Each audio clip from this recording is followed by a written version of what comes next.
አዲስ ቀን በያላችሁበት ከኢትዮጵያ ቴሌቪዥን በቀጥታ ስርጭት ወደ እናንተ እየደረሰ ነው። ተመልካቾቻችን አብራችሁ ስላላችሁ እናመሰግናለን። ቀደም ብሎ ያነሳነውን የትራፊክ አደጋን እንዲሁም ደግሞ እሱን ለመከላከል ከሚሰሩ ስራዎች መካከል የዲጂታል የትራፊክ ቁጥጥርን በተመለከተ ያነሳነው ርዕሰ ጉዳይ በዚህ የምንገተው አይደለም። ቀን በዜና ኢትዮጵያ እንዲሁም ምሽት በኢቲቪ 57 ተጨማሪ መረጃዎችን ወደ እናንተ የምናደርስበት ነው የሚሆኑ ከወዲሁ እንድትከታተሉት እንጋብዛለን። አሁን በማለዳው የዶት ስትሪም መረጃዎች ይጠበቃሉና ማህበራዊ ሚዲያው ላይ ምን ጉዳዮች መነጋገሪያ ነበሩ በመግቢያችን ላይ ያስተዋወቀችን ጉዳዮች ይዛ አፎሚያ ከበበው ተመልሳ ተገናኝተናል። አፎሚያ መቀጠል እንችላለን። አመሰግናለሁ። እንዴት ቆያችሁ? ዳና ያው የኢቢሲ ዶት ስትሪም ሰዓታችን ላይ እንገኛለን። ይህ ማለት ደግሞ በማህበራዊ ትስስር ገጾች ላይ በበርካቶች የተጋሩ ሀሳብ አስተያየት የተሰጠባቸው መረጃዎችን የምንመለከትበት ሰዓታችን ነው ማለት ነው።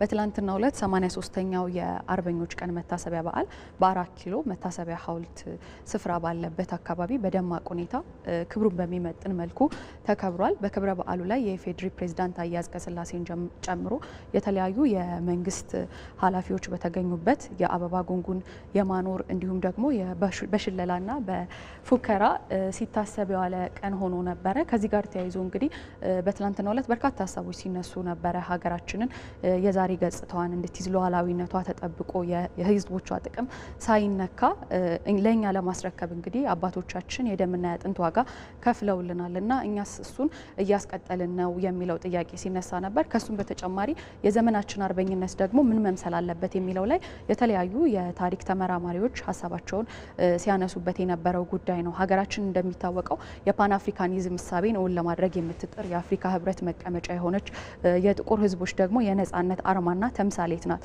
ሆኖም ግን ያው ዛሬ ላይ እሱን በሚመጥን መልኩ ዓለም በሚጠብቃት ደረጃ ነች ወይ ያለችው የሚለውን ልንመለከትና ያው በመልሳችን ላይ ደግሞ እዛ ደረጃ ላይ ልናስቀምጣት እንደሚገባም ነው የተጠቀሰው። ከዚህ ጋር ተያይዞ እንግዲህ ባለፉት ዘመናት ላይ ሀገራችን በጦርነት ውስጥ ላሉ በድህነት ውስጥ በችግር ውስጥ ለነበሩ ሀገራት ሰራዊቶቿን ልካ በተለያየ መልኩ እገዛ ስታደርግ እንደነበረ ይታወሳል። ዛሬ ላይ እነሱ ሀገራት ደግሞ ያንን ታሪካቸውን ሽረው በተለያየ በዓለም አቀፍ ደረጃ ተወዳዳሪ የሆኑ ሀገራት ሆነዋል። ለአብይነት እነ ኮሪያን፣ ደቡብ አፍሪካን፣ ናሚቢያን ማንሳት እንችላለን። እሷ ሴት ናት የሚለውን መመልከትና የሚገባንን ኃላፊነት መወጣት እንዳለብን ነው። ይህም ደግሞ ማለት ያው ለተሻለ ሰላም፣ ለተሻለ አንድነትና አብሮነት በጋራ መስራት እንዳለብን የተገለጸው።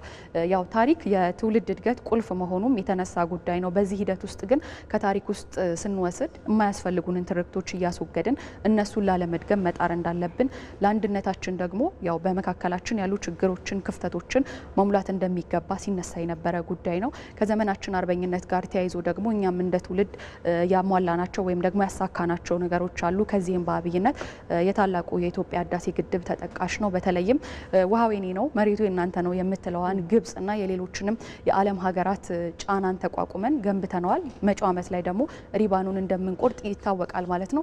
ይህ ደግሞ አቅማችን ምን ድረስ ነው የሚለውን ማሳያ በመሆኑ አሁንም ሰላማችንን ለማስፈን አንድነታችን ላይ አበክረን ልንሰራ እንደሚገባ ጥሪ የቀረበበት ነበረ። ያው ብዙዎችም ደግሞ አከባበሩን እዛ የተገኙትን በተለያዩ አካባቢዎች ላይ ፎቶዎችን ሲያጋሩ ነበረ።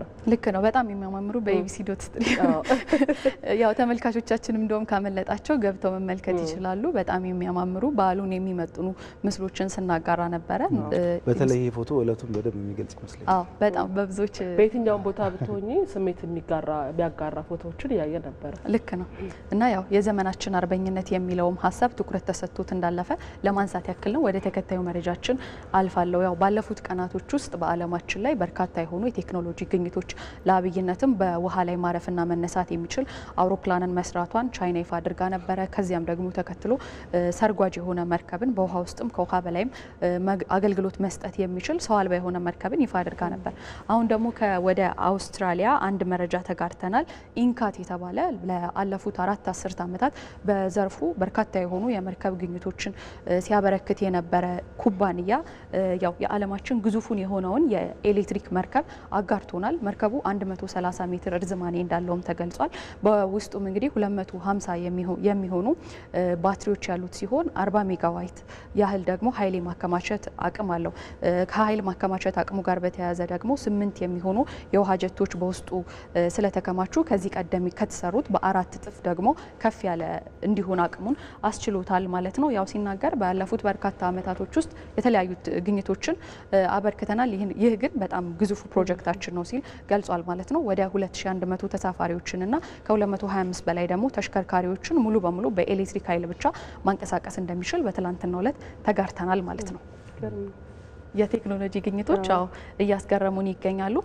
ሌላኛው የተጋራ ነው መረጃችን ያው ወደ አሜሪካ ይወስደናል። ከ60 ዓመታት በኋላ እንግዲህ የአልካትራዝ እስር ቤት እንዲከፈት ትዕዛዝ ሰጥተዋል። ይህም እንግዲህ ከዚህ ቀደም በነበሩ ጊዜ በጣም በከባባድ በሚባሉ ጥልቅ በሆነ መንገድ የተፈጸሙ ወንጀሎችን የፈጸሙ ወንጀለኞች ወደዚህ እስር ቤት ይላካሉ። ያው እነዚህ ወንጀለኞች እስር ቤት ከገቡ በኋላ በዛው ይቀራሉ ማለት አይደለም። ብዙ ጊዜ እንደሚታወቀው በማይታሰቡ መልኩ የማምለጥ ሙከራዎችን ያደርጋሉ። ይህ እስር ቤት ግን ለየት የሚያደርገው ባህር ላይ ነው። ከእስር ቤቱ ቢወጡ ባህር ስለሆነ የማምለጥ እድላቸው ከዛ በኋላ ወደ ማህበረሰቡ ደግሞ ውስጥ ገብተው ጥቃት የማድረስ እድላቸው ዝቅተኛ ነው። ሆኖም ግን ያው ከ60 ዓመት በፊት ተዘግቶ ለቱሪስት መስህብነት እየዋለ ነበረ የሚገኘው። ዶናልድ ትራምፕ አሁን ላይ በድጋሚ እንዲከፈት እንዲስፋፋና ያው እስረኞች ወደዚህ መላካቸውን እንዲጀምሩ በትላንትናው ዕለት ትዕዛዝ ሰጥተዋል ማለት ነው። ስለ ትራምፕና አሜሪካ ካነሳን ደግሞ አሁንም በታሪፍ ረገድ ማነጋገራቸውን ቀጥለዋል። 100% የሚሆን ከሀገሬ ውጭ ከአሜሪካ ውጭ የተሰሩ ፊልሞች ላይ ታሪፍን ጥያለው ሲሉ ተነግረዋል። ለዚህም ደግሞ ምክንያታቸው እየሞተ የሚገኘውን የፊልም ኢንዱስትሪ ለመታደግ በማሰብ ነው ብለዋል። ያው ከዚህ ጋር ተያይዞ በርካታ ጥያቄዎች ተነስተዋል። ነገር ግን ያው ሌሎች ስቱዲዮዎች ከአሜሪካ ውጭ ያሉ ስቱዲዮዎች አካባቢዎች ላይ በማቅናት የሚሰሩ ፊልሞችን ያው ታሪፍ አስተላልፌባቸዋለሁ ብለዋል። ነገር ግን ያው በአሜሪካ ኩባንያዎች በአሜሪካ ዜግነት ባላቸው ተዋንያኖች የተሰሩ ፊልሞችስ እንዴት ይታያሉ? እነሱ ሌላ ቦታ ሄዶ መቅረጽ ቢያስፈልግ የሚለው ላይ ምላሽ አልሰጡም። ይህ ግን ተግባራዊ እንደሚሆን ነው የተናገሩት ማለት ነው። ያው ማነጋገራቸውን እንደቀጠሉ ነው። ከባድ ነው። ሌላው እንግዲህ የሩሲያና የዩክሬን ውጥረት አሁንም እንደቀጠለ ነው። በተለይም ደግሞ ሁለቱ ሀገራት ስምምነት ያደርጋሉ ተብሎ እየተጠበቀ ባለበት ሰዓት በድጋሚ እንግዲህ ጦርነቱ እየተፋፋመ ይገኛል። ከዚህ ጋር ተያይዞ ሩሲያ ብዙ ጊዜ ስትፎክርበት የሚሰማ ነገር አለና የኒኩሌር ኃይሌን እጠቀማለሁ ትላለች። በተለያዩ መድረኮች ላይ አለመስማማቶች ሲነሱ ያንን እንግዲህ እንደ ዋ እያለች የምትጠቀምበት መሳሪያዋ ነው። ታዲያ በዚህ ጦርነትስ ልትጠቀሚበት የምትችልበት እድል አለ ወይ ከሚለው ጋር ተያይዞ የሚነሱ ጥያቄዎች ነበሩ። ለዚህ እንግዲህ ቭላዲሚር ፑቲን ምላሽን ሰጥተዋል። አሁን ላይ አስተማማኝ የሆነ ወታደራዊ አቋም ላይ ስለምንገኝ የኒኩሌር ኃይልን እስካሁንም ለመጠቀም የገፋፋን ምክንያት የለም፣ ከዚህም በኋላ እንጠቀማለን ብዬ አላስብም ብለዋል።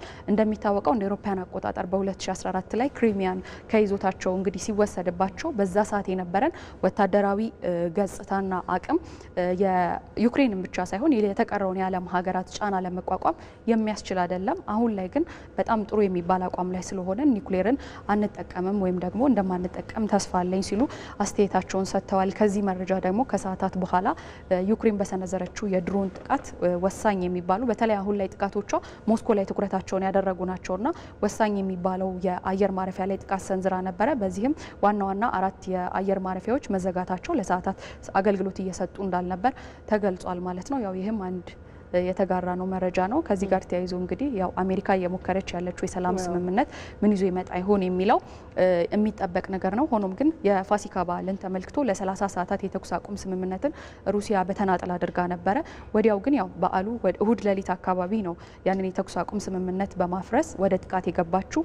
ይህ ደግሞ የሚደረጉ የስምምነት ጥረቶችን ሊያከብድ እንደሚችልም የዘርፉ መላምት እየተቀመጠ ይገኛል። በዘርፉ ባለሙያዎች እንግዲህ ወዴት ያመራል የሚለው ልክ ነው። ሌላኛው እንግዲህ ወደ መካከለኛው ምስራቅ ነው አሁንም የምናመራው።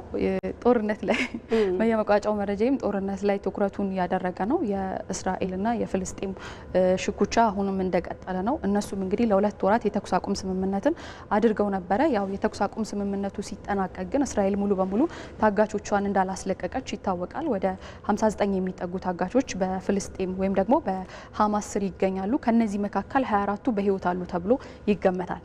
ታዲያ እንግዲህ በትላንትናው ዕለት የእስራኤል የደህንነት ካቢኔ አንድ አዲስ እቅድን አጽድቋል። ይህ እቅድ በዋናነት የጋዛ ሰርጥን በመቆጣጠር በመጀመሪያ አካባቢ ያው በመጀመሪያዎቹ ወራት በጋዛ ድንበር አካባቢ የእስራኤልን የመከላከያ ሰራዊት በዛ ማድረግ ከዛም በኋላ የጋዛ ሰርጥን መቆጣጠርና ነዋሪዎቹን ደግሞ እንደ መከላከያ ለመጠቀም ወደ ደቡብ ገፋ የማድረግ እሳቤ ነው። ከዚህ ቀጥሎ ያው የሐማስን እርዳታ የመስጠት አቅሙን ወይም የማዳረስ አቅሙን በማዳከም እንዲዝል የማድረግ እቅድ ነው እንግዲህ በትላንትናው ዕለት ይፋ የተደረገው። ይህንን እቅድ ተከትሎ የተባበሩት መንግስታትና ሌሎችም ዓለም አቀፍ የእርዳታ ድርጅቶች ሰብአዊነትን የሚጋፋ ወይም ደግሞ ሰብአዊነትን ያላገናዘበ ነው ሲሉ ትችታቸውን አስቀምጠዋል።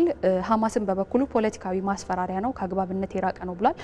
ያው ነገር ግን ወደ መካከለኛው ምስራቅ ዶናልድ ትራምፕ የሚያደርጉትን ጉብኝት ተከትሎ ሐማስ በተለይም ታጋቾችን ለማስለቀቅ ፈቃደኛ የሚሆን ከሆነ እቅዱ ላይ ማሻሻያዎች ይኖራሉ ተብሎ ተጠብቋል። በዋናነት ግን እቅዱ ያው የጋዛን ይዞታዎች በእስራኤል ቁጥጥር ስር ለማድረግ ያተኮረ መሆኑ ተገልጿል ማለት ነው።